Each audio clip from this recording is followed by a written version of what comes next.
நன்றி சொல்லுகிறோம் அப்பா, உமக்கு நன்றி செலுத்துகிறோம். எங்கள் அன்பின் தகப்பனே, இந்த கால வேலைக்காக உம்மை நன்றியோடு ஸ்தோத்தரிக்கிறோம்.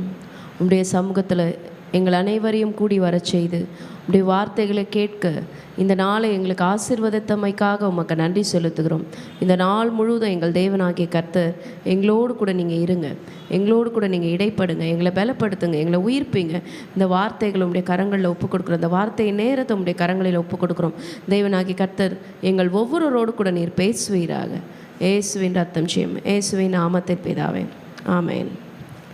கர்த்தர் தாமே உங்களை ஆசீர்வதிப்பாராக. இன்றைக்கும் இந்த மீகா 5ஆம் அதிகாரத்தை நம்ம தியானிக்க இருக்கிறோம். இந்த மீகா புஸ்தகத்தை குறித்து நம்ம பார்க்கும் பொழுது மைனர் ப்ராஃபட்ஸ், மேஜர் ப்ராஃபட்ஸ் என்று நம்முடைய வேதாகமத்தில் 2 பிரிவாக தீர்க்க தரிசன புஸ்தகங்கள் பிரிக்கப்பட்டிருக்கிறது. அதாவது அதிகாரங்களுடைய அடிப்படையில் இது பெரிய தீர்க்க தரிசன புஸ்தகங்கள், சிறிய தீர்க்க தரிசன புஸ்தகங்கள் என்று. அதில் இந்த மீகா புஸ்தகமானது இந்த 12 சிறிய தீர்க்க தரிசன புஸ்தகங்களில் 6வது புஸ்தகமாக நம்முடைய வேதாகமத்தில் இடம்பெற்றிருக்கிறது. இந்த மீகா வாழ்ந்த இந்த காலகட்டத்தில், அவர் தீர்க்க தரிசனம் உரைத்த இந்த காலகட்டத்தில் இவரோடு கூட வாழ்ந்த மீதி தீர்க்க தரிசிகள் யார் என்று நம்ம பார்க்கும் பொழுது ஏசையா, ஆமோஸ், ஓசியா இவங்க எல்லாம் இருக்காங்க. இப்போ மீகா அப்படிங்கிற இந்த புஸ்தகம் நமக்கு என்னென்ன காரியங்களை வலியுறுத்துகிறது என்றால், நாம் மனம் திரும்ப வேண்டும். எல்லா தீர்க்கதரிசியுமே ஆண்டவரை பாயிண்ட் பண்ணுறவங்க. அதாவது நம்மளுடைய கையில் 5 விரல்கள் இருக்கிறது. நம்முடைய ஆலயத்தில் 5 விதமான ஊழியங்கள் இருக்கிறது. அதில் முதல் ஊழியம் அப்போஸ்தலர் ஊழியம், 2வது தீர்க்கதரிசன ஊழியம், 3வது சுவிசேஷ ஊழியம், அடுத்தது மெய்ப்பர், அடுத்தது போதகர். அதில் இந்த விரல், இந்த ஆள்காட்டி விரல் நம்ம எதற்கு காண்பிப்போம்னா, அங்கே போகிறாங்களே அவங்க தான், அந்த பக்கமாக போங்க அப்படின்னு சொல்லி எந்த திசையை நோக்கி நாம் செல்ல வேண்டும், அதாவது டைரக்ஷனை காமிக்கிறவங்க யார் அப்படின்னா தீர்க்கதரிசிகள். அப்போது ஒரு தப்பு செய்து கொண்டு இருக்கிறார்கள் கர்த்தருடைய பிள்ளைகள், கர்த்தருடைய நாம தரித்த பிள்ளைகள் அப்படின்னும் பொழுது நீங்கள் செய்வது தவறு என்று சுட்டி காட்டுவது தான் ஒரு தீர்க்கதரிசியினுடைய பிரதான வேலையாக இருக்கிறது. அப்போது இந்த மீகா மற்ற தீர்க்கதரிசிகள் போல் அவரும் ரொம்ப மக்கள்கிட்ட ஆணித்தரமாக சொன்ன ஒரு விஷயம், நீங்கள் மனம் திரும்ப வேண்டும். அது மாத்திரம் இல்லை, உண்மையான ஆராதனை, நீங்கள் உண்மையான ஆண்டவரை விட்டுட்டு நீங்கள் பாகால் பின்னாடி போனதுனால தான் இந்த மாதிரி உங்களுக்கு ஒரு சூழ்நிலை ஏற்பட்டது. நீங்கள் உண்மையான ஆண்டவர் பக்கமாக திரும்புங்க, ஆண்டவருடைய ஜட்ஜ்மெண்ட், ஆண்டவருடைய நியாய தீர்ப்பு வரப்போகிறது அப்படின்னு உணர்த்தியவர் தான் இந்த மீகா. அது மாத்திரம் இல்லை, இதற்கு பிற்பாடு இந்த ஜட்ஜ்மெண்ட் மட்டும் இல்லை, இந்த நியாய தீர்ப்பு மாத்திரம் இல்லை, இந்த நியாய தீர்ப்புக்கு பிறகு ஒரு நம்பிக்கை இருக்கிறது, ஒரு மறுசீரமைப்பு, ஒரு ரிஸ்டோரேஷன் இருக்கிறது என்கின்றதையும் இந்த மீகா தீர்க்கதரிசி சொல்லுகிறார். இவர் எந்த காலகட்டத்தில், எந்த ராஜாக்களுடைய காலகட்டத்தில் அவர் தீர்க்க தரிசனம் உரைத்தார் என்று பார்க்கும்போது யோதாம், ஆகாஸ் மற்றும் எசேக்கியா ராஜாவுடைய காலகட்டங்களில் அவர் வாழ்ந்திருக்கிறார். இப்போது நம்ம இந்த அதிகாரத்துக்குள்ளே நம்ம பிரவேசிப்பதற்கு முன்னாடி இன்னொரு ஒரு டைம் லைன், அதாவது இது வரைக்கும் இஸ்ரவேல் ஹிஸ்ட்ரியில் இஸ்ரவேலர்களுடைய வரலாறில் என்ன நடந்தது அப்படின்னு பார்க்கும்பொழுது, கோத்திரப்பிதாவாகிய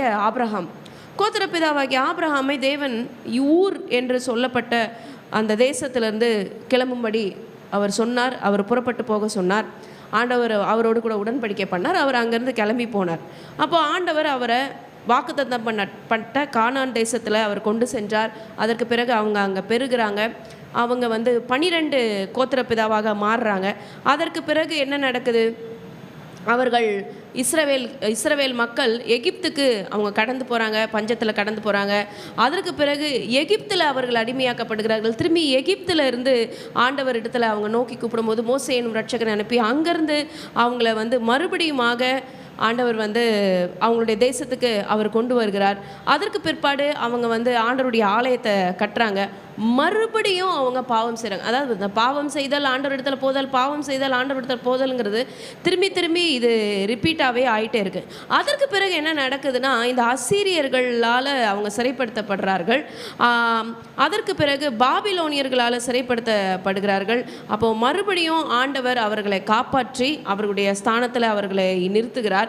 அதற்கு பிறகு என்ன நடக்குது என்றால், மறுபடியும் அவங்க ஆண்டவரை ரிஜெக்ட் பண்ணுறாங்க. அதுக்கப்புறமா ரோமர்களுடைய சிறையில் குடியிருப்பு காலம் வருகிறது.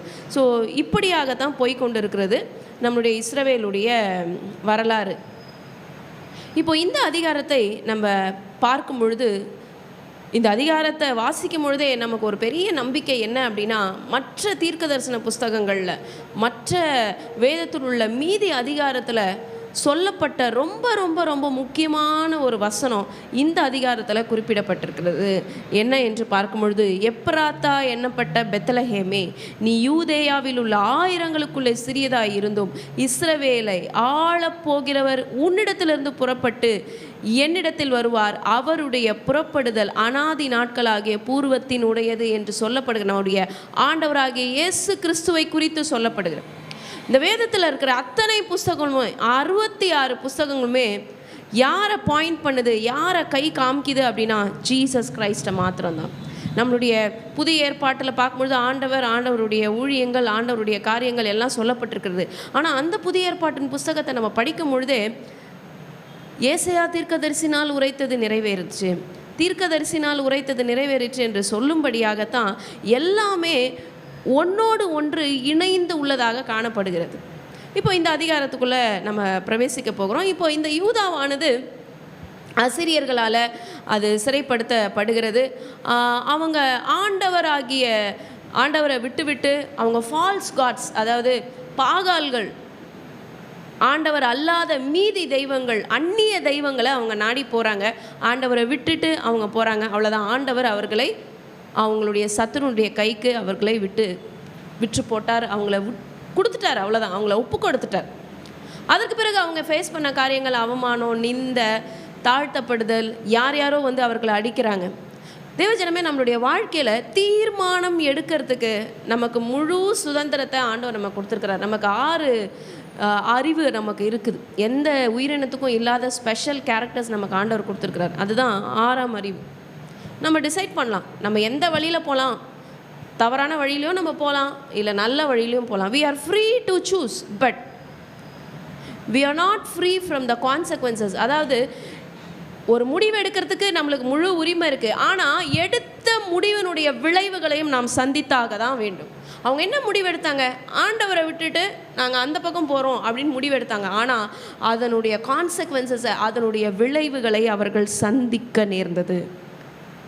இப்போ நாமும் நம்முடைய வாழ்க்கையில் நம்ம எடுக்கிற முடிவுனால் என்ன விளைவுகள் வரும் என்று யோசித்து நம்ம எடுக்க வேண்டும். குறிப்பாக ஆண்டவருடைய பிள்ளைகள், ஆண்டவருடைய காரியங்களில் நம்ம எடுக்கிற முடிவு, டிசிஷன்ஸ் முழுக்க ஆண்டவரால் வழி நடத்தப்பட வேண்டியதாக இருக்கிறது. இந்த அதிகாரத்தினுடைய முதல் பகுதி பார்க்கும்பொழுது 1ஆம் வசனத்திலேருந்து 6ஆம் வசனம், 2ஆம் வசனம் 7ஆம் வசனத்திலேருந்து அதிகாரம் முடியும். அதில் பெத்லகேமிலிருந்து பிறந்த ராஜா அவர் ஆளுகை செய்கிறார். அடுத்தது மீதியான வசனங்கள் நம்ம பார்க்கும்பொழுது எப்படி ஆண்டவர் யாக்கோபில் மீதியாக இருக்கிறவர்களுக்கு ஜெயத்தை தருகிறார் என்கிறத நம்ம பார்க்க முடிகிறது. இப்போ இந்த அதிகாரத்திற்கு நம்ம ஒரு தலைப்பு கொடுக்கலாம், பெத்லகேமிலிருந்து புறப்பட்ட ராஜா என்று நம்ம ஒரு தலைப்பு கொடுக்கலாம். இந்த அதிகாரத்தில் it is a chapter of hope என்று நம்ம சொல்லலாம். இந்த அதிகாரமே ஒரு நம்பிக்கையின் சின்னமாக இருக்கிறது.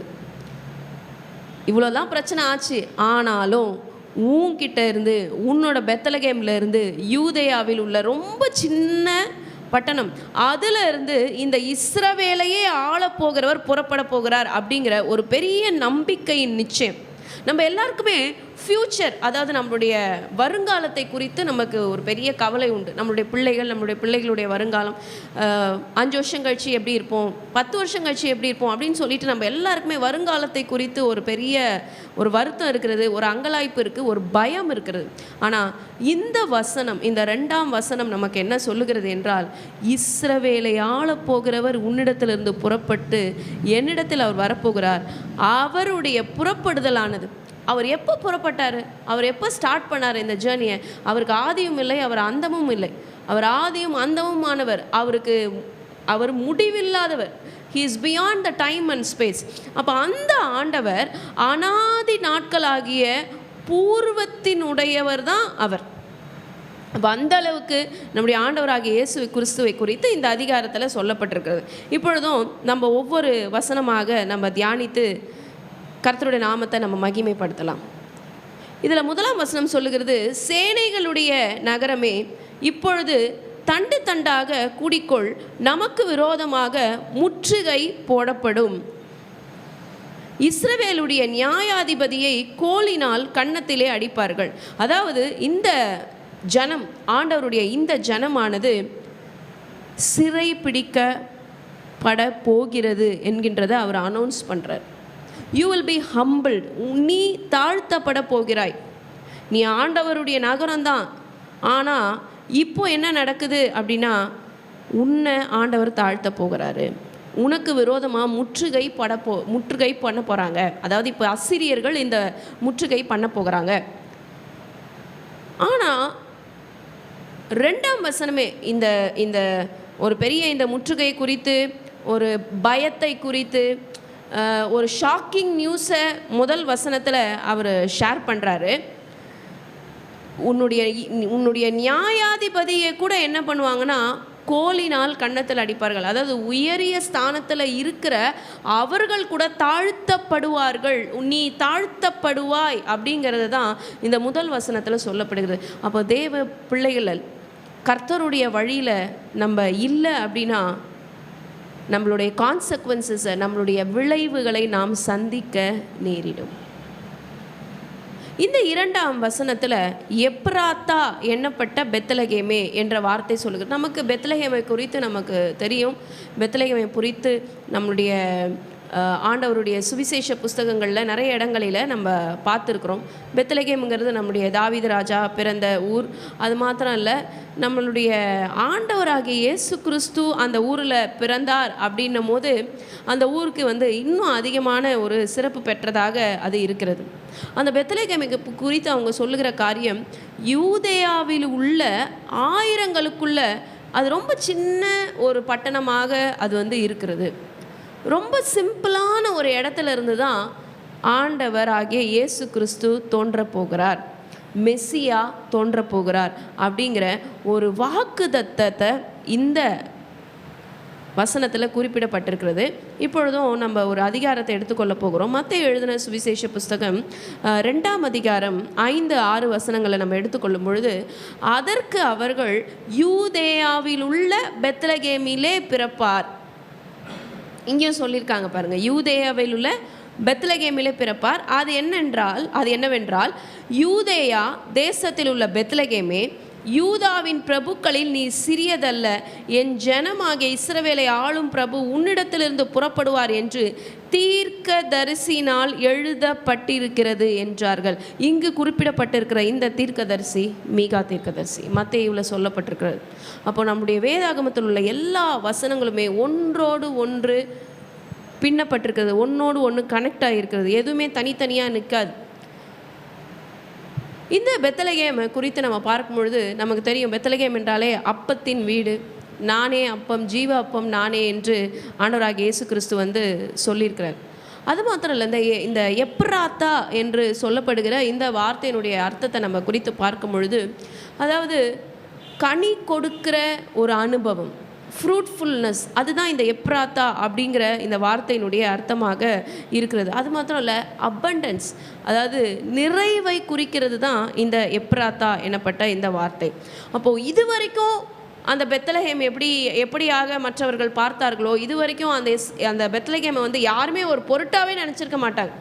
அவ்வளோ பெரிய அந்த இஸ்ரேல் மேப்பில் அந்த பெத்லகேம் சிட்டி ஜீசஸ் கிரைஸ்ட் பிறப்பதற்கு முன்பாக அது ஒரு சிம்பிள் சிட்டியாக இருந்திருக்கும். ஆனால் இன்றைக்கு எல்லா பில்கிரிம்ஸும் எல்லாம் போய் பார்க்கக்கூடிய ஒரு ரொம்ப முக்கியமான இடமா எது காணப்படுகிறது அப்படின்னா இந்த பெத்லகேம். ஏன்?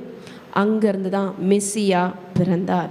அப்போ அந்த வெறுமையானது நிறைவாக மாறுது, குறைவுகள் நிறைவாக மாறுகிறது ஆண்டவர் அந்த இடத்துலேருந்து புறப்படும் பொழுது. இப்போ நம்முடைய வாழ்க்கையிலும் நம்முடைய குறைவுகளில் ஆண்டவர் இறங்க வேண்டும் என்று நாம் ஆண்டவருக்காக காத்திருக்க வேண்டும். அடுத்தது அவரை குறித்து சொல்லப்பட்டிருக்கிறது, மெஸ்ஸியாவை குறித்து சொல்லப்படுகிறது, இஸ்ரவேலை ஆளப்போகிறவர் உன்னிடத்திலிருந்து புறப்பட்டு என்னிடத்தில் வருவார். இதுவரைக்கும் இஸ்ரவேலை பல பேர் ஆளுகை பண்ணியிருக்கிறாங்க. நம்ம பார்க்கும் பொழுது மோசஸ் என்ற பெரிய ஒரு ஆண்டவருடைய மகன், அதற்கு பிறகு யோசுவா, இவர்கள் எல்லாருடைய காலத்துக்கு பிறகு நியாயாதிபதிகளின் காலத்துக்குள்ள இஸ்ரவேல் மக்கள் ஆளுகை செய்யப்படுகிறார்கள். அதற்கு பிறகு ஜனங்களே ஆசைப்பட்டு எங்களுக்கு ஒரு ராஜா வேணும் என்று அவங்க கேட்டு அந்த ஒரு வித்தியாசமான ஒரு காரியத்துக்குள்ளே அவங்க போகிறாங்க. அதாவது ஆண்டவரே ரிஜெக்ட் பண்ணிவிட்டு எங்களை ரூல் பண்ணுறதுக்கு ஒரு ராஜா வேணும் அப்படின்னு சொல்லிட்டு ராஜாக்களை அவங்க செலக்ட் பண்ண ஆரம்பிக்கிறாங்க. ஆனால் இந்த வசனம் என்ன சொல்லுதுன்னா, இஸ்ரவேலை ரூல் பண்ண போகிறவர், அவர் தான் ஆளுகை பண்ண போகிறார். அவர் எங்கேருந்து புறப்பட போகிறார் அப்படின்னு பார்க்கும் பொழுது இந்த சின்ன பட்டணமாகிய இந்த பெத்லகேம், அதாவது எப்ராத்தா எனப்பட்ட பெத்லகேமிலிருந்து தான் அவர் புறப்பட போகிறார் என்று சொல்லப்படுகிறது. இந்த தீர்க்க தரிசன புஸ்தகத்தை நம்ம குறித்து பார்க்கும் பொழுது ஆண்டவர் நிறைய பேர்கிட்டலாம் பேசியிருக்க மாட்டார். பழைய ஏற்பாட்டின் காலத்தில் அந்த ரொம்ப வெகு சிலர்கிட்ட அந்த ஒருவரை தான் ஆண்டவர் தேடுவார். அவங்கக்கிட்ட மட்டும்தான் பேசுவார். அப்போ மீதி பேர்கிட்டலாம் ஆண்டவர் பேச மாட்டார். அப்போ அன்றைக்கே ஆண்டவர் என்ன வெளிப்படுத்தியிருக்கிறார்னா, நான் உன்னை விற்று போட்டுட்டேன், நீ போகிற, ஆனாலும் திடன்கொள், இஸ்ரவேலை நான் தான் ஆளுகை செய்ய போகிறேன், நான் பெத்லகேமிலிருந்து பிறக்க போகிறேன்றத இந்த மீகா தீர்க்கதரிசிக்கு அவர் சொல்லுகிறார். அடுத்தது அவருடைய புறப்படுதல் அனாதி நாட்களாகிய பூர்வத்தினுடையது. நம்மளுடைய சிருஷ்டிப்பின் நாட்களை நம்ம எடுத்து பார்ப்போமே, தேவனாகிய ஆண்டவர் இந்த உலகமும் இந்த உலகத்தில் உள்ள காரியங்களை, உலகத்தில் உள்ள ஜீவராசிகளை அவர் உண்டு பண்ணும் பொழுது அவர் தனியாக காரியத்தை செய்யவில்லை. பிதா, குமாரன், பரிசுத்த ஆவியானவர் 3 பேருமே நம்முடைய கிறிஸ்தவத்தினுடைய அடிப்படை சத்தியமே ட்ரினிட்டி காட், இந்த மூவரில் ஒருவர், 3 in 1 காட், ட்ரையூன் காட் என்று சொல்வார்கள். இப்போது மார்க்க பேதங்கள் பலவாக பரவி கொண்டு இருக்கிறது. பிதாவாகிய ஆண்டவரை மாத்திரம் ஃபாலோ பண்ணுற ஒரு கூட்டம், இயேசு கிறிஸ்துவை மாத்திரம் ஃபாலோ பண்ணுற ஒரு கூட்டம், இல்லை ஏதோ ஒன்று பேசிகிட்டு இருக்க ஒரு கூட்டம், வார்த்தையும் இல்லை ஒன்றும் இல்லை, ஏதோ அவங்களோட சுயத்தில் ஏதோ ஒன்று பேசிகிட்டு இருக்க கூட்டம். ஆனால் ஆண்டவர் சொன்ன காரியம் என்ன அப்படின்னா, எல்லாவற்றிலையும் அவர் சொல்கிறது உண்டாக்குவோமாக, சிருஷ்டிப்போமாக என்று மூவரும் சேர்ந்து தான் பண்ணாங்க. அதில் வார்த்தையின் தேவன் தான் நம்முடைய ஆண்டவராக இயேசு கிறிஸ்து. அவரை கொண்டு தான் இந்த உலகங்கள் உண்டாக்கப்பட்டது. நம்ம திருப்பிக் கொள்ள போகிறோம். யோவான் எழுதின சுவிசேஷ புஸ்தகம் 1ஆம் அதிகாரத்தை நம்ம திருப்பிக் கொள்ள போகிறோம். எப்படி ஆண்டவர் தனக்காக இந்த உலகத்தை அவர் சிருஷ்டித்தார் என்கின்றதை குறித்து யோவான் ரொம்ப அழகாக அவர் எழுதியிருப்பார். ஆதியிலே வார்த்தை இருந்தது, அந்த வார்த்தை தேவனிடத்தில் இருந்தது, அந்த வார்த்தை தேவனாய் இருந்தது. எவ்வளோ வண்டர்ஃபுல்லான வசனம் பாருங்களேன். அந்த வார்த்தை ஆண்டவர்கிட்ட இருந்துச்சு, அந்த வார்த்தை தான் தேவனாக இருந்தது. அது மாத்திரம் இல்லை, அவர் ஆதியிலே தேவனோடு இருந்தார். ஆண்டவராக இயேசு கிறிஸ்து ஆதியில் யாரோடு கூட இருந்தார்? தேவனோடு கூட இருந்தார். சகலமும் அவர் மூலமாய் உண்டாயிடுச்சு. நம்ம இன்றைக்கு இந்த உலகத்தில் பார்க்கிறோமே, நம்ம பார்க்காதவைகள் இன்னும் பல காரியங்கள் இருக்கிறது. கடலின் ஆழங்கள், வானத்தில் உள்ள காரியங்கள் எதையும் நம்மளுடைய கண்களில் நம்ம பார்க்கலை. அவை எல்லாமே யார் மூலமாய் உண்டாயிற்று என்று பார்க்கும் பொழுது த்ரூ ஜீசஸ் கிரைஸ்ட். இன்றைக்கி சயின்ஸ் 1000 ரிசர்ச் பண்ணலாம், சயின்ஸ் 1000 ரிப்போர்ட் சப்மிட் பண்ணலாம், பட் பைபிள் சொல்லுகிற இந்த காரியம் தான் உண்மை. எல்லாமே யார் மூலமாக உண்டாயிற்று. எதுவும் தானாக ஏதோ முட்டி மோதி அது உடஞ்சி அதிலிருந்தெல்லாம் வரல. எல்லாத்தையும் உண்டு பண்ணினவர் ஆண்டவர். சகலமும் அவர் மூலமாய் உண்டாயிற்று. உண்டானது ஒன்றும் அவராலே அல்லாமல் உண்டாகவில்லை. அப்போ உண்டு பண்ணின நம்ம பார்க்கிற எல்லா காரியமும் அவர் தான் படைச்சாரு. அந்த உண்டானது எல்லாமே அவரை தவிர வேற யாராலையும் உண்டாக்கப்படவில்லை என்றத யோவானில் குறிப்பிடப்பட்டிருக்கிறது. அப்போது நம்முடைய ஆண்டவராகிய இயேசு கிறிஸ்து அவர் ஆதியும் அந்தவுமானவர், அவர் இருந்தவர், அவர் இருப்பவர், அவர் வரப்போகிறவராக இருக்கிறார். இப்போ இந்த 3வது வசனத்தில் நம்ம பார்க்கும் பொழுது, ஆனாலும் பிரசவிக்கிற மட்டும் அவர்களை ஒப்பு கொடுப்பார். நான் ஏற்கனவே சொன்னது போல நம்மளுடைய முடிவுகளுடைய விளைவுகளை நாம் சந்திக்க வேண்டும். நம்ம சந்தித்து தான் ஆக வேண்டும், வேற நம்மளுக்கு ஆப்ஷனே கிடையாது. அதனால தான் ஆண்டவர் அவர்களை ஒப்பு கொடுத்து விட்டார். பிரசவிக்கிறவள் எப்படி அந்த பிரசவ வேதனையை அவங்க தாங்குறாங்களோ அந்த பிரசவ வேதனை அவங்க படுறாங்களோ அந்த பிரசவிக்கிற மட்டும் அந்த டைம் வரைக்கும் நான் அவங்கள ஒப்பு கொடுப்பேன். ஆனால் உடனே ஆண்டவர் என்ன சொல்கிறார் அதற்கு பிறகு, அப்பொழுது அவருடைய சகோதரர்கள் மீதியானவர்கள் இஸ்ரவேல் புத்திரரோடு கூட திரும்புவார்கள். This is God's grace. உன்னை ஒப்பு கொடுத்துட்டேன்னு ஆண்டவர் சொல்லிட்டாரு. ஆனாலும் மிகுந்த இரக்கங்களினால, நீடிய பொறுமையினால, அளவில்லாத அன்பினால், அவருடைய அன்பிற்கு ஆழம், அகலம், நீளம், உயரம் எந்த மெஷர்மெண்ட்டும் நம்மளால் சொல்ல முடியாது. ஆனால் அந்த அன்பினால் அவர் மறுபடியும் என்ன பண்ணுறாரு, இஸ்ரவேலுடைய சகோதரர்களில் யாரெல்லாம் மீதியாக இருக்காங்களோ, அதாவது அவங்க சிறைப்பிடிக்கப்பட்டவர்கள், கொன்று போடப்பட்டவர்கள், அதில் எல்லாவற்றிலிருந்து யார் மீதியாக இருக்கிறாங்களோ மறுபடியும் அவங்கள நான் திருப்புவேன் என்று சொல்லி ஆண்டவர் இங்கே வாக்குத்தத்தம் பண்ணுறார். அதான் this is a chapter of hope. இந்த அதிகாரத்தை நம்ம பார்க்கும் பொழுது இது ஒரு நம்பிக்கையின் அதிகாரமாக இருக்கிறது. இது ஒரு நம்பிக்கையின் அதிகாரமாக இருக்கிறது.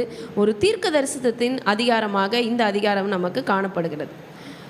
அதற்கு பிற்பாடு நம்ம 4ஆம் வசனத்தை நம்ம வாசிக்கும் பொழுது, அவர் நின்று கொண்டு கர்த்தருடைய பலத்தோடும் தம்முடைய தேவனாகிய கர்த்தருடைய நாமத்தின் மகத்துவத்தோடும் மெய்ப்பார். ஆகையால் அவர்கள் நிலைத்திருப்பார்கள். அவர் இனி பூமியின் எல்லைகள் பரியந்தமும் மகிமைப்படுவார். இந்த ஒவ்வொரு வசனத்தை நம்ம பார்க்கும் பொழுது ரொம்ப ஒரு பெரிய டைம் பீரியட் இருக்குது. ஒரு வசனத்துக்கும் இன்னொரு வசனம் நடக்க போகிறதுக்கும் பெரிய டைம் பீரியட் இருக்கிறது. என்னவென்று பார்க்கும் பொழுது, ஆண்டவர் இஸ்ரவேலை ஆளப்போகிறவர் உன்னிடத்திலிருந்து புறப்படுவார் என்று நம்ம பார்த்தோம். அதுக்கப்புறம் ஆண்டவர் ஒப்பு கொடுக்கப்படுதல் குறித்து பார்த்தோம். அப்போ ஆண்டவர் பிறந்துட்டார். அதுக்கப்புறம் என்ன பண்ணுறாரு, ஆண்டவர் பிறக்க போகிறாருங்கிற ஒரு தீர்க்க தரிசனத்தை மீகாவுக்கு அவர் சொல்லிடுறாரு. மீகா அதை நோட் பண்ணிடுறாரு. ஆனால் இவங்களை நான் ஒப்பு கொடுப்பேன்னு சொல்லிடுறாரு. ஒப்பு கொடுத்தவர்களை மறுபடியும் நான் கூட்டி சேர்ப்பேன். அப்போது அந்த 3வது வசனத்தினுடைய முதல் பகுதிக்கும் பிற்பகுதிக்குமே ஒரு பெரிய டைம் பீரியட் இருக்குது. நான் மறுபடியும் கூட்டி சேர்ப்பேன் என்று சொன்ன ஆண்டவர், இந்த 4வது வசனம் எதை குறிக்கிறது என்றால் ஆண்டவருடைய 1000 வருட அரசாட்சியை குறிக்கிறது. அவர் நின்று கொண்டு கர்த்தருடைய பலத்தோடும் தம்முடைய தேவனாகிய கர்த்தருடைய நாமத்தின் மகத்துவத்தோடும் எல்லாரையும் மேய்க்க போகிறார். எல்லாத்தையும் ரூல் பண்ண போகிறார். எல்லாரும், the whole world. ஆகையால் அவர்கள் நிலைத்திருப்பார்கள். அவர் இனி பூமியின் எல்லைகள் பரியந்தமும் மகிமைப்படுவார். இப்போ ஆண்டவருடைய பிள்ளைகளாகிய ஒரு சிறு கூட்டம் தான் ஆண்டவருடைய நாமத்தை மகிமைப்படுத்தி கொண்டு இருக்கிறது. ஆனால் இந்த 1000 வருட அரசாட்சியில் நம்ம பார்க்கும்பொழுது பூமியின் எல்லைகள் பரியந்தமும் அவர் மகிமைப்படுவார். நான் உங்களுக்கு சொன்னேன், திருநெல்வேலியில் இருக்கிற நாசரேத்து ஊருக்கு நம்ம போகும்பொழுது எங்கே பார்த்தாலும் வசனம், எங்கே பார்த்தாலும் ஆண்டவருடைய பாடல்கள், எந்த திசையில் திரும்பினாலும் அந்த ஊருக்குள்ளே போகும்போதே அவ்வளோ ஒரு சமாதானம், அவ்வளோ ஒரு மகிழ்ச்சி. அந்த மகிழ்ச்சியை வார்த்தையில் சொல்லவே முடியாத ஒரு மகிழ்ச்சி. நம்ம இந்த ஊரில் இருந்துடலாமே அப்படிங்கிற மாதிரி தோணுது. ஆனால் 1000 வருட அரசாட்சியில் என்ன சொல்கிறாங்க பாருங்கள், பூமியின் எல்லைகள் பரியந்தமும் ஆண்டவருடைய நாமத்தை மாத்திரம்தான் மகிமைப்படுத்துவாங்க. அதுதான் ஆண்டவருடைய ஆட்சியை குறிக்கிறது. இந்த ஆண்டவர் அவர் சமாதான காரணராக இருக்கிறார். அவர் சமாதான பிரபுவாக இருக்கிறார். நம்முடைய ஆண்டவர் நம்ம ஒரு மனுஷனுடைய வாழ்க்கையில் அவர் பிரவேசிக்கும் பொழுது அவர் முதல்ல நமக்கு கொடுக்குற ஒரு பெரிய கிஃப்ட் என்ன அப்படின்னா சமாதானம். நமக்கு பிரச்சனை இருக்கும் தான், நமக்கு போராட்டம் இருக்கும் தான், நமக்கு பலவீனம் இருக்கும் தான், எல்லாமே இருக்கும் தான். ஆனாலும் அந்த ஹார்ட்டில், அந்த இருதயத்தில் ஒரு சமாதானத்தை கொடுக்கும் பொழுது அந்த சமாதானத்தின் பலத்தில் நம்ம எல்லாத்தையும் ஃபேஸ் பண்ணிடுவோம். ஓகே, என் ஆண்டவர் என் கூட இருக்கார், என்னை பலப்படுத்திட்டார், எனக்கு சமாதானத்தை கொடுத்துட்டார். நம்ம சிந்தையில் அந்த சமாதானம், நம்முடைய இருதயத்தில் அந்த சமாதானம். ஏன்னா அவர் தான் அந்த சமாதானத்தினுடைய காரணராகவே இருக்கிறார். ஏசாயா 9:6 சொல்ல வசனத்தின் பிரகாரம் அவர் சமாதான பிரபு என்று சொல்லப்படுகிறது. அவரே சமாதான காரணர். அது மாத்திரம் இல்லை, இந்த வசனத்தில் சொல்லப்பட்டிருக்கிறது பாருங்க, அசீரியன் நம்முடைய தேசத்திலே வரும் பொழுதும் நம்முடைய அரண்மனைகளை மிதிக்கும் போதும் 7 மெய்ப்பரையும் மனுஷரில் 8 அதிபதிகளும் அவனுக்கு விரோதமாக நிறுத்துவேன். அப்போது ஆண்டவர் தன்னுடைய ஜனங்களை அந்த அசீரியர்களுடைய கைகளில் கொடுக்க போகிறத மீகா மூலமாக அவர் சொல்கிறார். நான் கொடுக்க போகிறேன், ஆனாலும் இந்த 5ஆம் வசனம், இந்த 6ஆம் வசனம் அது அப்படியே கண்டினியூ ஆகுது. அசீரியா தேசத்தையும் நிம்ரோதின் தேசத்தையும் அதனுடைய வாசல்களுக்கு உட்புறமாக பட்டயத்திற்கு இரையாக்குவார்கள். என்னென்ன காரியங்கள் நடைபெற போகிறது அப்படிங்கிறத அவர் சொல்லுகிறார். அசீரியன் நம்முடைய தேசத்தில் வரும் பொழுதும் நம்முடைய எல்லைகளை மிதிக்கும் பொழுதும் அவனுக்கு நம்மை தப்புவிப்பார். இதுதான் ஹோப், இதுதான் நம்பிக்கை. ஆமாம், இந்த 5ஆம் வசனத்தினுடைய பிகினிங்கில் பார்க்கும்பொழுது இவரே சமாதான காரணர் என்று படித்தோம். 6ஆம் வசனத்தினுடைய கடைசியில் நம்ம பார்க்கும்பொழுது அவனுக்கு நம்மை தப்புவிப்பார் என்கிறத குறித்து நம்ம பார்க்குறோம். இதுதான் காட்ஸ் லவ். இதுதான் ஆண்டவருடைய அகாப்பே அன்பை குறித்து சொல்கிறேன். It is unconditional love. அந்த கொஞ்ச நேரத்துக்கு சில நேரம் நம்ம யோசிப்போம், ஏன் ஆண்டவர் என்னை தண்டிக்கிறாரு, ஏன் எனக்கு இந்த காரியங்கள்லாம் நடக்கிறது. உங்களுக்கு ஒரு உதாரணம் சொல்கிறேன். நம்ம வீட்டில் ஒரு ரொம்ப சின்ன ஒரு பெட்டு வளர்க்குறோன்னு வச்சுக்கோங்களேன். ஒரு குட்டி நாயோ இல்லை ஒரு சின்ன பூனை இப்போ தான் பிறந்து சில நாட்கள் ஆகுது. அதை நம்ம சேஃபாக ஒரு கேஜுக்குள்ளே இல்லை வச்சுருக்கோம், இல்லை சின்னதாக கட்டி போட்டு வச்சுருக்கோன்னு வச்சுக்கோங்க. ஏன் நம்ம அதை கட்டி போட்டு வச்சுருக்கோம்? அது பத்திரமா இருக்கணும், அதுக்கு வெளியிலேருந்து எந்த ஒரு பிரச்சனையும் வந்துடக்கூடாது, அது வெளியில் போனால் அதுக்கு நிறைய அட்டாக்ஸ் இருக்குது அப்படின்னு சொல்லி அதை நம்ம பத்திரப்படுத்தி வச்சுருக்கோம். சப்போஸ் அதுவே அந்த பிடியிலேருந்து நான் வெளியில் போய் தான் தீருவேன் அப்படின்னு சொல்லிட்டு அது வெளியில் போயிடுச்சுன்னு வச்சுக்கோங்களேன். வெளியில் அறுத்துட்டு அது ரோடுக்கு போயிடுச்சுன்னா அவ்வளோதான், அதுக்கு ஆபத்து காத்திருக்கிறது. அதை விட பெரிதாக இருக்கிற ஒரு நாயோ இல்லை பூனையோ அதை கடிச்சிரும், இல்லை வண்டிங்க போயிட்டுருக்கு வந்துட்டுருக்கு. அப்போது காட்ஸ் கவரிங்லேருந்து வெளியில் போனாலே அடிதான். அந்த காட்ஸ் ப்ரொடெக்ஷன் அப்படிங்கிற ஒரு இடத்துல இருந்து நம்ம வெளியில் போனாலே அடிதான். இந்த மக்களுக்கு நடந்த காரியம் என்னன்னா, ஆண்டவர் அங்கேயே தான்ப்பா இருக்கார், ஆண்டவர் அவருடைய ஸ்தானத்தில் அவர் அப்படியே தான் இருக்கிறார். இவங்க தான் ஆண்டவர் விட்டுட்டு போயிட்டாங்க. எனக்கு வேணாம், எனக்கு ப்ரொடெக்ஷன் வேணாம், எனக்கு வேணாம், நானே என்னை பார்த்துக்கிறேன் என்று அவர்கள் எடுத்த முடிவுனால தான் அவங்களுக்கு அழிவு தேடி வந்ததை தவிர ஆண்டவர் கொடுக்கல அந்த அழிவை. அவங்களாம் அவர்களுடைய அழிவை தேடிக்கொண்டார்கள். இந்த வசனத்தில் சொல்லுகிறது பாருங்கள், அவங்க அரண்மனையை அவங்க மிதிப்பாங்களாம், விரோதமாக ஆண்டவர் நிறுத்துவாராம். அடுத்தது வாசல்களுக்கு உட்புறமாக அவங்க பட்டயத்திற்கு இரையாக்குவார்கள் என்று சொல்லப்படுகிறது. இஸ்ரவேல் மக்களுடைய இந்த அழிவெல்லாம் நம்ம பார்க்கும் பொழுது ஜீனோசைடு என்று சொல்லப்படுகிறது போல, அதாவது இனப்படுகொலை, அந்த இனமே அழிந்து போகத்தக்க கூட்டமாக அவர்கள் அழிக்கப்பட்டார்கள். ஏன்? ஆண்டவருடைய ப்ரொடெக்ஷன், அந்த கவரேஜில் இருந்து அவங்க வெளியில் போயிட்டாங்க. ஆண்டவரால் ஒன்றுமே பண்ண முடியல. இப்போ நம்ம அந்த குட்டி நாயோட ஓனராக இருப்போம், நம்ம கண்ணு முன்னாடியே அதை அறுத்துட்டு போடும்.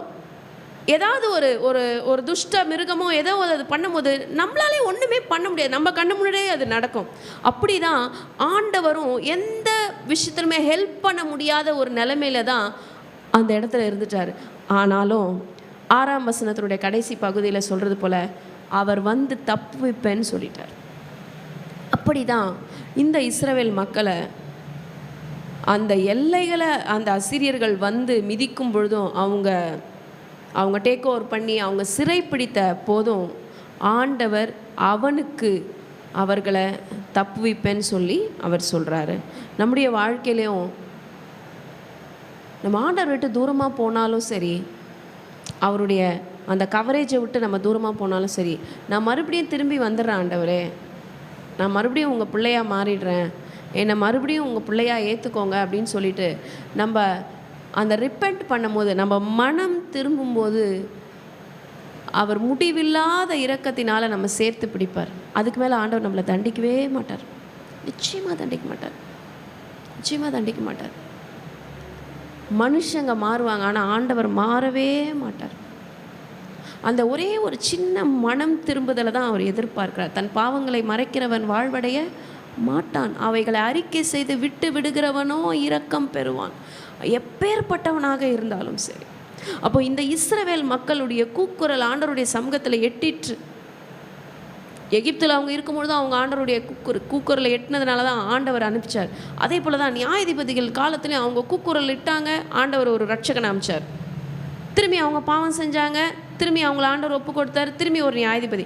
அப்போது அந்த பாவம் செய்தல், ரிப்பன்ட் பண்ணுறது, அதாவது பாவம் செய்தல் மனம் திரும்புதல், பாவம் செய்தல் மனம் திரும்புதல்ங்கிறது அது ஒரு சைக்கிளாக, ஒரு ப்ராசஸாக நடந்து கொண்டே இருக்கிறது மனிதர்களுடைய வரலாறில். அப்போ மனம் திரும்பும் பொழுது தான் ஒரு ஆசீர்வாதம், மனம் திரும்பும் போது தான் ஒரு பாதுகாப்பு. அப்போ நம்ம ஆண்டவரை விட்டு நம்ம தூரமாக போகவே கூடாது, மனதளவில் தூரமாக போகக்கூடாது, மனதளவில் நம்ம தூரமாக போகக்கூடாது, நம்ம சிந்தையிலேருந்து தூரமாக போகக்கூடாது. ஏன்னா நம்மளோட மைண்டு தான் எல்லாத்தையுமே ரூல் பண்ணுது, நம்ம மைண்டு தான் எல்லாத்தையும் டிசைட் பண்ணுறது. நான் இன்றைக்கி காலையில் சர்ச்சுக்கு போனேன், உங்கள் மைண்டு டிசைட் பண்ணனால தான் நீங்கள் இங்கே வந்து உட்காந்துருக்கீங்க. நான் இன்றைக்கி போக மாட்டேன், எனக்கு இந்த ஒர்க் இருக்குது, எனக்கு அந்த ஒர்க் இருக்குது, நான் இதை பண்ணணும் அதை பண்ணணும் நம்ம யோசித்தோம்னா, நம்ம மனசு ஒன்று யோசிச்சுட்டு நம்ம உடம்பு ஒன்று செய்யவே முடியாது. அப்போ நம்ம மைண்டில் ஆண்டவரிடத்துலேருந்து நம்ம தூரமாக போயிடக்கூடாது.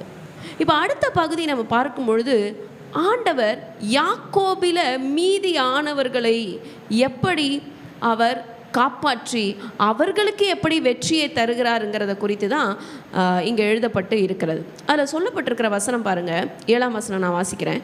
யாக்கோபிலே மீதியானவர்கள் கர்த்தராலே வருகிற பனியை போலவும் மனுஷனுக்கு காத்திராமலும் மனுபுத்திரருக்கு தாமதியாமலும் பூண்டுகள் மேல் வருகிற மழையை போலவும் அநேக ஜனங்களின் நடுவிலே அவர்கள் இருப்பார்கள் என்று சொல்லப்படுகிறது. இந்த மீதியானவர்கள் என்று சொல்லப்படும் பொழுது ஆங்கிலத்தில் அதற்கு ஒரு பதம் சொல்லியிருக்கிறாங்க, ரெம்னன்ட், REMNANT. அதாவது சிறைப்பிடிக்கப்பட்டு போனவர்கள், அதில் போனவர்கள், அழிந்து போனவர்கள், அதில் மீதியானவர்கள். அந்த மீதி இருக்கிறவங்க என்ன பண்ண போகிறாங்க அப்படின்னா, ஆண்டவர் அவர்களை விடுவிக்க போகிறார். சீயோனை ஆண்டவர் அவருடைய ஸ்தானத்தில் அவர் நிறுத்த போகிறார். அது எப்படி இருக்கிறது என்று பார்க்கும் பொழுது, பனியை போல, இந்த டியூ, இந்த காலை நேரத்தில் வர்ற அந்த பனி, நம்மளுடைய இந்த பகுதியினுடைய தட்பவெட்ப நிலை நம்ம பார்க்கும் பொழுது, ஒரு நிறைய மரம் செடி கொடி அந்த மாதிரி இடங்களில் நம்ம போகும்பொழுது தான் அந்த பனியை நம்ம பார்க்க முடியும். இந்த இடத்துலலாம் நம்மளால் என்ன செய்ய முடியல, அந்த பனியெல்லாம் பார்க்க முடியல. அந்த பனிங்கிறது அது ஆண்டவருடைய பிளஸ்ஸிங்குக்கு சமானமாக இருக்கிறது. அந்த பனி, அந்த டியூ, அந்த வானத்திலிருந்து பொழிகிற அந்த பனியை போல அந்த பிளஸ்ஸிங் அவங்க மேலே வந்து இறங்குது. நீங்கள் எத்தனை பேர் அதை ரசிச்சிருக்கீங்கன்னு தெரியல. நான் நிறைய டைமு அந்த காலை நேரத்தில் இருக்கிற அந்த பனியை என்னோட அந்த கார்டனில் இருக்கிற அந்த இலைகள் மேலே அது வந்து விழும். அதை நான் பார்த்துருக்குறேன், அதை ரொம்ப ரசிச்சிருக்கிறேன். நம்மை சுற்றி இருக்கிற படைப்புகளில் ஆண்டவருடைய அந்த கிராஃப்ட்மேன்ஷிப், ஆண்டவர் எப்படி அதை உண்டு பண்ணியிருக்கிறார், அதையும் எப்படி நேசிக்கிறார், அது மூலமாக ஆண்டவர் நம்ம கூட நிறைய நேரம் பேசுவார். அப்போ இந்த பனியை போல யாக்கோபில மீதியானவர்கள் கர்த்தராலே வருகிற பனியை போல அவங்க இருக்கிறாங்க. அடுத்தது, மனுஷனுக்கு காத்திராமலும் மனுபுத்திரருக்கு தாமதியாமலும் பூண்டுகள் மேலே வருகிற மழையை போல. இப்போ பூண்டுகள் அப்படின்னு இங்கே சொல்லி இருக்கிறது நம்மளுடைய ஆங்கில வேதாகமத்தில் நம்ம பார்க்கும்பொழுது கிராஸ் என்று அவங்க சொல்லியிருக்காங்க. அதாவது எல்லா விதமான செடிகள், அந்த செடிகள் மேலே எப்படி ஒரு மழை பெய்து அதை செழிப்புக்குள்ளாக மாற்றுகிறதோ. ஒரு செடி வளரணும்னா கண்டிப்பாக அதுக்கு நல்ல ஒரு சூரிய வெளிச்சம் தேவை, தண்ணீர் தேவை, மழை தேவை, அப்போ தான் அந்த செடி வளரும். அப்போது மனுஷனுக்கு வெயிட் பண்ணாமல், மனுஷனுக்கு காத்திராமல், மனுபுத்திரருக்கும் ஆண்டவர் வந்து தாமதிக்காமல் எப்படி அந்த செடிகள் மேலே வர்ற மழையை போல ஆண்டவர் அவ்வளோ சீக்கிரமாக அவங்களுக்கு அவங்களுடைய அந்த இக்கட்டிலிருந்து காப்பாற்றி அவர்களுடைய ஸ்தானத்தில் அவர்களை நிறுத்துகிறாருங்கிறத சொல்லுங்கள். அநேக ஜனங்களின் நடுவிலே அவர்கள் இருப்பார்கள் என்று சொல்லுகிறது. இது ஆண்டவருடைய விடுதலையை கூறுகிறது. அவங்க மேலே பனியை போல நான் வர்ஷிப்பேன், அவங்க மேலே பெய்கிற மழையை போல. அப்போ மழை, it is the greatest blessing from God. மழை அப்படிங்கிறது ஆண்டவருடைய பெரிய ஒரு ஆசீர்வாதம். அந்த மழை எப்படி வெயிட் பண்ணாமல் தாமதிக்காமல் எப்படி அந்த பூண்டு மேலே வருதோ, அது மாதிரி தான் நானும் வெயிட் பண்ணாமல் உன்னை மீட்டை எடுப்பேன். என்று ஆண்டவர் சொல்லுகிறார். அடுத்து 8ஆம் வசனத்துக்கு நேராக நம்ம கடந்து செல்லும் பொழுது, யாக்கோபில் மீதியான, இப்போ மீதியானவர்களை பற்றி தான் நம்ம இந்த அதிகாரத்தில் நம்ம பார்க்க போகிறோம். அதாவது 7ஆம் வசனத்துலேருந்து 15ஆம் வசனம் வரைக்குமே மீதியானவர்கள், யாக்கோபில் மீதியானவர்களுக்கு ஆண்டவர் எப்படி ஜெயத்தை தருகிறாருங்கிறத தான் நம்ம தியானிக்கிறோம். 8ஆம் வசனத்தினுடைய ஸ்டார்டிங்கும் பாருங்கள், யாக்கோபில் மீதியானவர்கள். இப்போ எதற்கு ஆண்டவர் கம்பேர் பண்ணுறாருன்னு பார்க்கும்பொழுது, சிங்கம் காட்டு மிருகங்களுக்குள்ளே இருக்கிறதற்கு சமானமாகும். ஒரு சிங்கத்தை குறித்து நம்ம எடுத்தோமானால், அதாவது ஆண்டவர் எப்படி சீயோனை விடுவிப்பாருங்கிறதுக்கு ஆண்டவர் மேற்கோள் காட்டுகிற ஒரு விஷயம், காட்டு மிருகங்களுக்குள்ள சிங்கம் தனித்து நிற்கும். அதுதான் அந்த காட்டினுடைய ராஜா, அதுதான் மீதி இருக்கிற எல்லா ஜீவராசிகளுடைய ராஜாவாக இருக்கிறது போல ஆண்டவர் இஸ்ரவேலை ஸ்தாபிப்பார், இஸ்ரவேலுடைய தரத்தை உயர்த்துவேன்னு சொல்கிறார். நீ அந்த மாதிரி சிங்கம் எப்படி காட்டு மிருகங்களுக்கெல்லாம் மேலே இருக்குதோ அதை மாதிரி நான் உன்னை உயர்த்துவேன்னு சொல்லி ஆண்டவர் ப்ராமிஸ் பண்ணுறேன். அடுத்த இதுவே நம்ம பார்க்கும் பொழுது, அவர் கடந்து போய் மிதித்து தப்புவிப்பார் என்று சொல்லுகிறது. அதுக்கப்புறமா ஒரு கான்ட்ரரியாக இருக்குது பாருங்களேன், ஒரு ஆப்போசிட்டாக இருக்குது, அதற்கு எதிர்மறையாக இருக்குது பாருங்களேன். என்ன சொல்லப்பட்டிருக்கிறது, இருக்கிறதற்கு சமாதானமும் கடந்து போய் மிதித்து தப்புவிப்பார் இல்லாமல் பீறி போடுகிற பாலசிங்கம் ஆட்டு மந்தைகளுக்குள்ளே இருக்கிறதற்கு சமானமாகவும் ஜாதிகளுக்குள்ளே அநேக ஜாதிகளின் நடுவிலே இருப்பார்கள். இந்த வசனம் எதை குறிக்கிறது என்றால், ஆண்டவருடைய அரசாட்சியில் பாலசிங்கம் என்றால் அந்த யூத் லயன், ஒரு கிழசிங்கம் கிடையாது. அது இங்கே அங்கே நடக்காது, அது அப்படியே ஒரே இடத்துல தான் இருக்கும், அதால் ஒன்றும் பண்ண முடியாது. ஆனால் அந்த பாலசிங்கம்ங்கிறது அந்த வாலிபத்தில் இருக்கிற ஒரு சிங்கம். அந்த சிங்கம் எங்கே நடுவில் இருக்குதா? எதுக்கு நடுவில் இருக்கான் வாசிங்களேன்? ஆட்டு மந்தைகளுக்குள்ளே இருக்கிறது. எப்படி ஒரு சிங்கமோ ஒரு ஆடும் ஒன்றா இருக்குமா? இது பாசிபிளா? இது மாதிரி நடக்குமா? 1000 வருட அரசாட்சியை குறிக்கிறது. 1000 வருட அரசாட்சியில் இது பாசிபிள். ஆண்டவர் தான் எல்லாவற்றையும் ஆளுகை செய்வார். அப்போ ஆண்டவர் ஆளுகை செய்யும் பொழுது இந்த மாதிரியான காரியங்கள் தான் நடக்கும்ங்கிறத மீகா அன்றைக்கே அவர் எழுதி வைத்திருக்கிறார். This is the ultimate fulfilment of the millennial rule of our Messiah. நம்முடைய மெஸ்ஸியாவினுடைய ஆளுகையை இந்த வசனத்தில் சொல்லப்படுகிறது. அடுத்தது 9ஆம் வசனத்தில் நம்ம கடந்து போகும்பொழுது, உன்னுடைய கை, இப்போது 1000 வருட அரசாட்சி பார்த்துட்டோம், ஆனால் மறுபடியும் நம்ம பின்னாடி போகிறோம். உன்னுடைய கை உன் விரோதிகளின் மேலும் உயரும், உன் சத்துருக்கள் எல்லாரும் சங்கரிக்கப்படுவார்கள். அதாவது இஸ்ரவேலுக்கு விரோதமாக எழும்பிக்கிட்டே இருக்காங்க. உங்களுக்கு தெரியும், நீங்கள் நியூஸ் பார்த்துக்கிட்டு இருப்பீங்க. இதுக்கு முன்னாடி நடந்த காரியங்களாக இருக்கட்டும், இஸ்ரவேலுக்கு விரோதமாக என்ன பண்ணுது? விரோதிகள் எழுந்துகிட்டே இருக்கிறாங்க. ஆனாலும் உன்னுடைய கை உன் விரோதிகள் மேலே உயரும் என்று ஆண்டவர் அவங்கள பிளஸ் பண்ணுறார். உன்னுடைய கை உன் விரோதிகள் மேலே உயரும். This is the promise God is giving to the land of Israel. இந்த வாக்குத்தத்தத்தை தான் ஆண்டவர் சொல்கிறார். அவங்களுடைய சத்துருக்கள் எல்லாரும் சங்கரிக்கப்படுவார்கள் என்றால் ஆண்டவர் தான் அவங்களுடைய ராஜாவாக இருக்கிறார். அவங்களுடைய பெரிய ஆர்மியில் அவங்களோட பெரிய சேனை தலைவன் யார்? சேனை அதிபன் யார்? ஆண்டவர். அதனால் ஆண்டவர் சொல்கிறாரு, உன்னுடைய சத்துருக்கள் எல்லாரும் நிச்சயமாக சங்கரிக்கப்படுவாங்க என்று அவர் சொல்லுகிறார். அடுத்தபடியாக இந்த 10ஆம் வசனத்தை நம்ம கொஞ்சம் கூர்ந்து நோக்க வேண்டும். அந்நாளிலே நான் உன் குதிரைகளை உன் நடுவில் இராதபடிக்கு சங்கரித்து, உன் ரதங்களை அழித்து, உன் தேசத்து பட்டணங்களை சங்கரித்து, உன் அரண்களை எல்லாம் நிர்மூலமாக்கி. அப்படி நம்ம நிறுத்துவோம். இந்த குதிரை எதை குறிக்குது? ஒரு நாடு எடுத்துக்கொண்டோமானால், ஒரு அரசன் எடுத்துக்கொண்டோமானால், அந்த அரசன் எந்த மாதிரியான படையை வச்சுருக்கான்? அவனுக்கு தரைப்படை இருக்கா? அவனுக்கு குதிரைப்படை இருக்கா? அவனு ஆட்படை இருக்கா? எத்தனை பேர் இருக்காங்க? எத்தனை குதிரைங்க அவன்கிட்ட இருக்குது? எத்தனை யானை அவன்கிட்ட இருக்குது? இதுதான் அவனோட ஸ்ட்ரென்த்து. அப்போ இந்த உலகத்தில் நம்மளோட ஸ்ட்ரென்த்தாக நம்ம எதை கன்சிடர் பண்ணியிருக்கிறோம்? எனக்கு என்னுடைய படிப்பு தான் எனக்கு பெரிய பலன், எனக்கு நான் சம்பாதிக்கிற காசு தான் எனக்கு பெரிய பலன், எனக்கு நான் இப்போ இருக்கிற வேலை தான் எனக்கு ஒரு பெரிய பலன், என் வேலை இருந்தால் போதும் நான் பார்த்துப்பேன், என் பணம் இருந்தால் போதும் நான் பார்த்துப்பேன்னு இல்லை. நம்ம எதை நம்பிக்கிட்டு இருக்கோமோ அதை நம்மளோட நடுவில் இருந்து அவர் எடுத்து அவர் அழித்து போடுவேன்னு சொல்கிறார். So God should be put in his place. நம்மளுடைய ஃபஸ்ட்டு கோர் வேல்யூ சொல்லுது, காட் ஃபஸ்ட். ஆண்டவருக்கு அவருடைய ஸ்தானத்தை நம்ம கொடுக்கணும். ஆண்டவரை தவிர நம்ம வேற யாரை எடுத்து நம்ம உள்ள வச்சாலுமே அது நமக்கு ஒரு விக்கிரகமாகத்தான் இருக்கிறது. அப்போ எதையும் நம்பி போவாதீங்க. உங்களுக்கு ஆண்டவர் தானே ஞானத்தை கொடுத்தாரு, ஞானத்தை நம்பி போவாதீங்க, ஆண்டவரை நம்புங்க. உங்களுக்கு ஆண்டவர் தானே அந்த வீட்டை கொடுத்தாரு, உங்களுக்கு ஆண்டவர் தானே அந்த வேலையை கொடுத்தாரு. அப்போ அதன் பின்னாடி போகாதீங்க, அதை நம்பாதீங்க. உன் தேசத்து பட்டணங்களை கூட, ஏன்னா நம்மளுடைய தேசமாக இருக்கட்டும் இல்லை மற்ற தேசமாக இருக்கட்டும், அந்த பட்டணங்கள், அந்த சிட்டி தான் அந்த ஹோல் கண்ட்ரிக்கே ஒரு அழகை சேர்க்குது. அந்த கேபிட்டல் சிட்டியாக இருக்கட்டும், அதில் இருக்கிற டெவலப்மெண்ட்டை வச்சு தான் அந்த கண்ட்ரியை அவங்க விலை மதிப்பு பண்ணுவாங்க.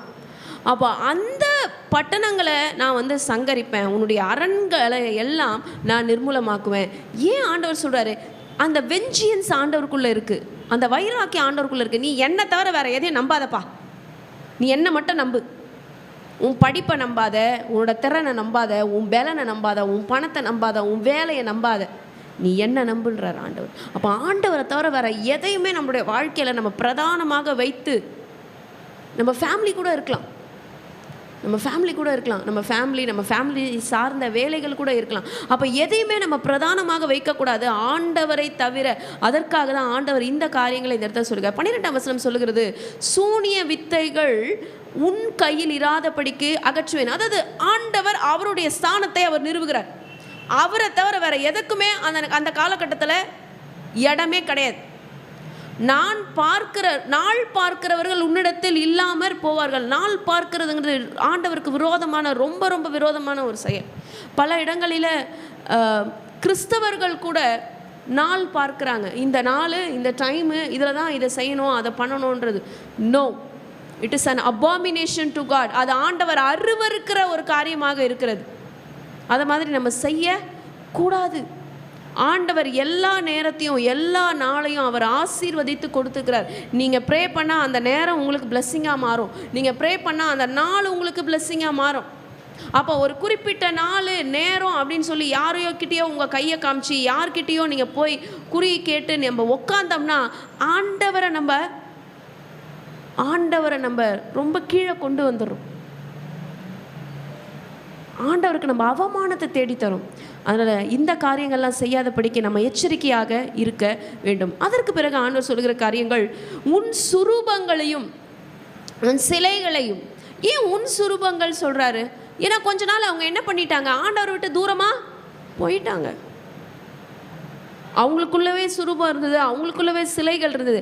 ஆனால் ஆண்டவர் எஸ்டாப்ளிஷ் பண்ணுற அந்த ரூலில், அந்த மில்லேனியல் ரூலை, அந்த சுரூபங்களை, அந்த சிலைகளை உன்னோட நடுவில் இல்லாதபடிக்கு நான் நிர்மூலமாக்குவேன், நான் எல்லாவற்றையும் அழித்து போடுவேன். அடுத்தது அவர் சொல்கிறாரு, உன்னுடைய கையின் கிரியையை நீ இனி பணிந்து கொள்ளாய்.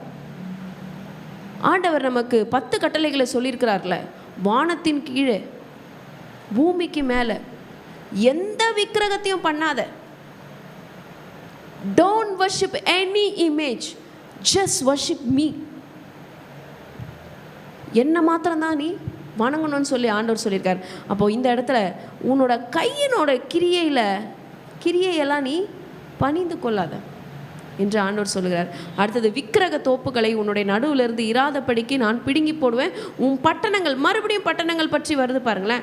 உன் பட்டணங்களை சங்கரித்துன்னு நம்ம மேலே படித்தோமா, இப்போ மறுபடியும் உன்னுடைய பட்டணங்களை அழித்து. அப்போ நம்முடைய ஸ்ட்ரென்த்தாக நம்ம எதை பார்க்குறோமோ அதை ரிமூவ் பண்ணிவிடுங்க. நம்முடைய ஸ்ட்ரென்த் அது கிடையாது. நம்முடைய ஸ்ட்ரென்த்தே ஆண்டவர் தான். Lord is my strength. ஆண்டவர் தான் நம்முடைய பலனாக இருக்கிறார். ஆண்டவர் தான் நம்முடைய அடைக்கலமாக இருக்கிறார். அடுத்தது கடைசி வசனம் சொல்லுகிறது, செவி கொடாத புற ஜாதிகள் இடத்திலே கோபத்தோடும் உக்கிரத்தோடும் நீதியை சரி கட்டுவேன். ஆண்டவர் தன்னுடைய 1000 வருட அரசாட்சியில் என்ன செய்ய போகிறாராம்? நீதியை சரி கட்டுவேன் என்று சொல்கிறார்.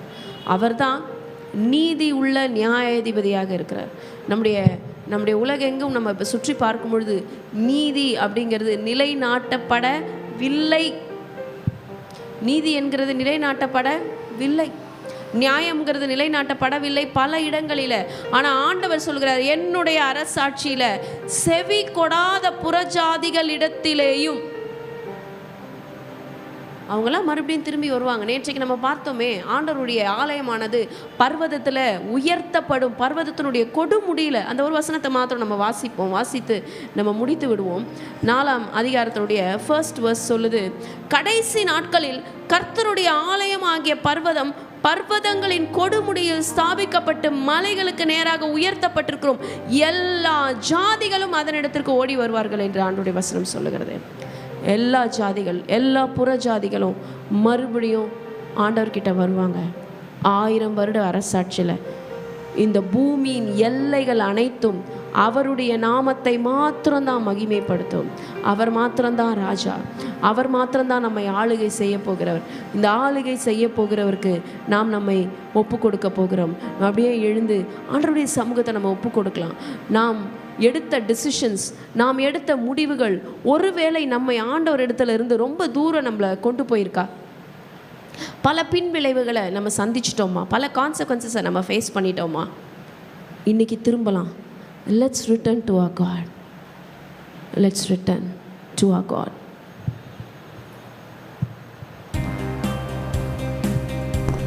ஆண்டவரை நாம் ஆராதிக்க போகிறோம். அவர் நல்லவர், அவர் வல்லவர், அவர் அநேக அற்புதங்கள் செய்பவர். ஆண்டவர் நம்முடைய ஆளுக்கு செய்பவர். ஆமென்.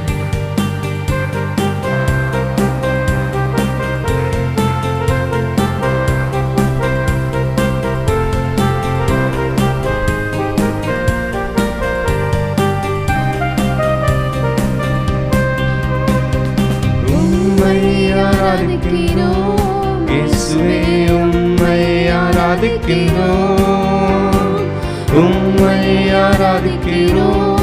இயேசுவே உம்மை ஆராதிக்கிறோம். நீ நல்லவர், சர்வ வல்லவர், உம்மை போல் வேறு தேவனில்லை. சொல்ல போகிறோம். நீ நல்லவர், சர்வ வல்லவர், உம்மை போல் வேறு தேவனில்லை. ஹல்லேலூயா, ஹல்லேலூயா, ஹல்லேலூயா, ஹல்லேலூயா, ஹல்லேலூயா, ஹல்லேலூயா. பாவியான என்னை உம் பிள்ளையாய் மாற்றினீ, பாவியான என்னையும் உம் பிள்ளையாய் மாற்றினீ. நீ நல்லவர், சர்வ வல்லவர், உம்மை போல் வேறு தேவனில்லை. நீ நல்லவர், சர்வ வல்லவர், உம்மை போல் வேறு தேவனில்லை. ஹல்லேலூயா,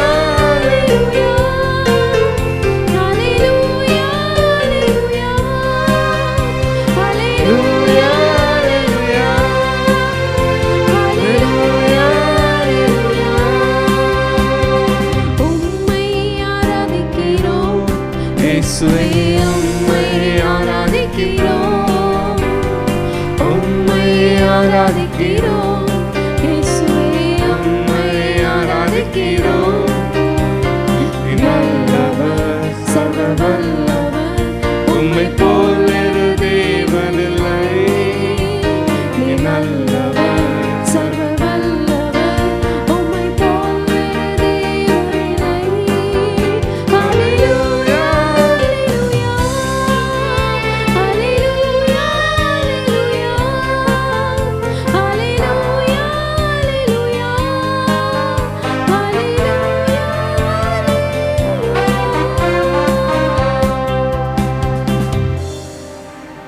எங்கள் அன்பின் ஆண்டவரே, எங்களோடு கூட இந்த மீகா 5ஆம் அதிகாரத்தின் மூலமாக இம்மட்டும் பேசினீரேப்பா.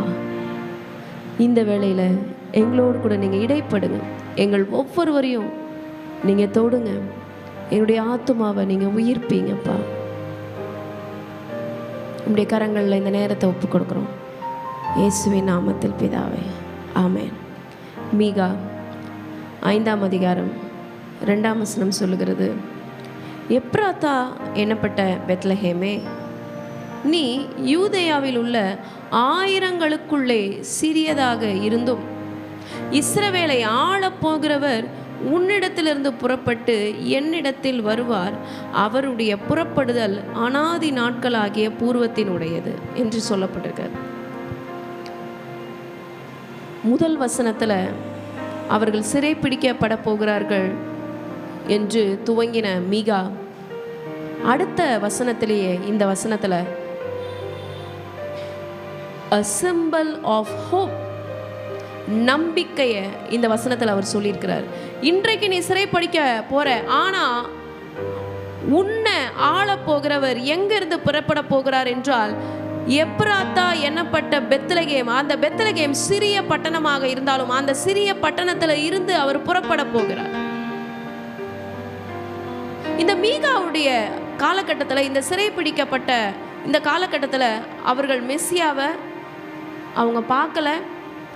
அவங்க மெஸ்ஸியாவை குறித்து தீர்க்க தரிசனம் தான் எழுதியிருக்கிறாங்க. ஆனால் நாம் மெஸ்ஸியா பிறந்ததை நம்முடைய வேதத்தில் சொல்லப்பட்டிருக்கிறத நமக்கு தெரியும். அதாவது இந்த வசனத்திற்கு முன்னாடி நடந்த காரியத்தில் தான் இதை எழுதியிருக்காங்க. ஆனால் நமக்கு தெரியும் 2000 வருஷங்களுக்கு முன்னாடி நம்முடைய மெஸ்ஸியா நமக்காக பிறந்துட்டார். மீகா எழுதின இந்த காலகட்டத்தில் மெஸ்ஸியா பிறக்கலைங்க. நம்பிக்கை நட்சத்திரம் பிறக்கல, சமாதான பிரபு பிறக்கல, ஆலோசனை கர்த்தர் பிறக்கல, தேவனுடைய குமாரன் பிறக்கல, பிறக்க போகிறாருங்கிறத தான் சொல்லியிருந்தாங்க. ஆனா நாம் பாக்கியம் உள்ளவர்கள், அவர் பிறந்து விட்டார். உனக்காக, எனக்காக, நமக்காக, அனைவருக்காக அவர் பிறந்து விட்டார். முந்தின ஆதாமுடைய தவறை சரி செய்யும்படியாக, இந்த முழு மனித குலத்தை மீட்டெடுக்கும்படியாக பிந்தின ஆதாமாகிய ஆண்டவராகிய இயேசு கிறிஸ்து ஒரு பாலனாக பிறந்து இந்த பூமியில வந்தார். அவர் இந்த இஸ்ரவேலை ஆளப் போகிறவர்.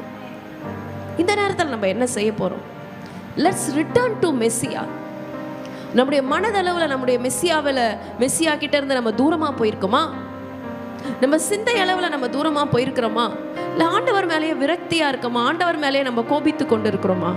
Let's return to our God. ஆண்டவருடைய சமூகத்தில் நம்ம ஒப்பு கொடுக்க போகிறோம். இந்த வேளையில் ஆண்டவரை நோக்கி நம்ம பார்க்க போகிறோம். பல நேரத்தில் நம்மளுடைய பிரச்சனை நமக்கும் ஆண்டவருக்கும் நடுவில் நின்று ஒரு பிரிவை உண்டு பண்ணுது. நம்ம குடும்பம் நமக்கும் ஆண்டவருக்கும் நடுவில் நின்று ஒரு பிரிவை உண்டு பண்ணுது. நம்ம வேலை வேலை வேலை வேலை வேலை பின்னாடியே போயிட்டு இருக்கோம். ஆண்டவரை தரிசிக்க நேரமே இல்லை. நம்முடைய பணம், நம்முடைய பெயர், நம்முடைய புகழ் அனைத்தும் நம்மையும் ஆண்டவரையும் பிரிக்கிறது. இன்னைக்கு ஆண்டவர்கிட்ட மறுபடியும் நம்ம ரிட்டர்ன் பண்ண போகிறோம். ஆண்டவர்கிட்ட மறுபடியும் நம்ம திரும்பி வரலாமா? ஆண்டவரை நோக்கி நம்ம பார்க்க போகிறோம். நம்முடைய சத்தத்தை உயர்த்தி நம்ம ஜெபிக்கலாம். இதோ இந்த வேளையில் ஆண்டவரே, நான் உங்கள் பக்கமாக திரும்பி வருகிறேன்ப்பா. என்னை தேவனாகிய கர்த்தர் நீர் உண்மை உள்ளவராக இருந்து என்னை முடிவு பரியந்தம் நீ நடத்த வல்லவராக இருக்கிறீரப்பா. இதோ உங்களை விட்டு நான் தூரமாக போயிட்டேன்ப்பா. என்னுடைய நினைவுகளினால, என்னுடைய இருதயத்தில் எழுகிற நினைவுகளினால, என்னுடைய சிந்தையில் எழுகிற நினைவுகளினால, என் குடும்ப சூழ்நிலையினால, என்னுடைய பலவீனத்தின் சூழ்நிலையினால, என்னுடைய வேலையின் சூழ்நிலையினால, என்னுடைய வேலையினுடைய அடிமைத்தனத்தினால, அப்பா என் மெஸ்ஸியாவே, என் ரட்சகரே, உங்களை விட்டு நான் ரொம்ப தூரமா போயிட்டேன்ப்பா. இதோ மறுபடியும் நான் உங்க பக்கமா திரும்புறேன்ப்பா. மறுபடியும் உங்களை தரிசிக்க நான் வந்திருக்கிறேன்.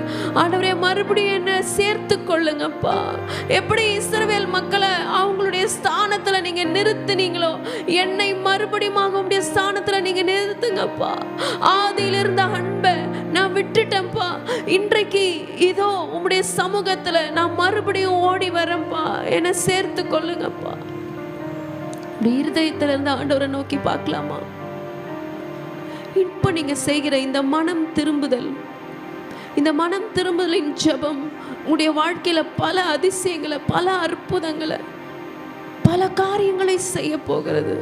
This 1 minute prayer, this 1 minute prayer of repentance is going to change your life like anything.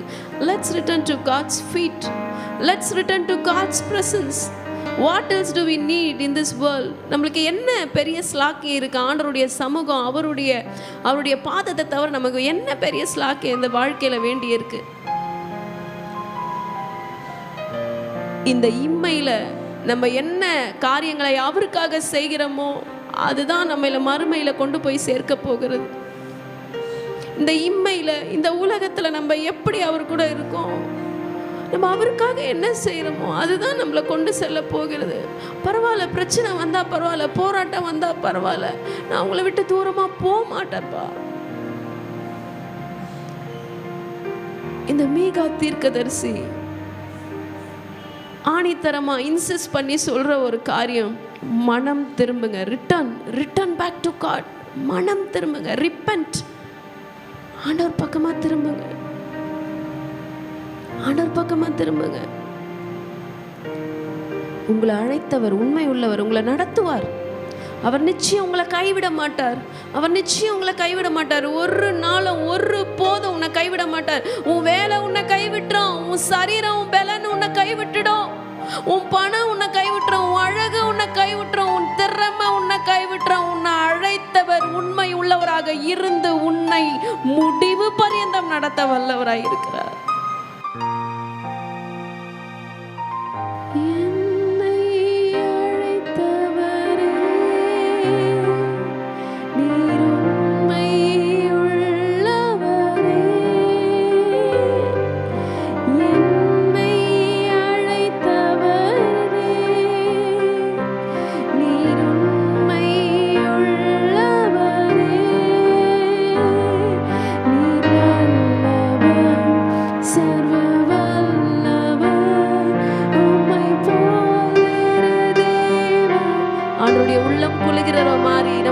பண்ணலாமா? அவரை நல்லவர் என்று புகழலாமா? அவரை சர்வ வல்லவர் என்று சொல்லலாமா? மை போல் வேறு தேவன் இல்லை, நீ நல்லவர், நீ நல்லவர், சர்வ வல்லவர். உம்மை போல் வேறு தேவன் இல்லை, நீ நல்லவர், நீ நல்லவர், சர்வ வல்லவர்.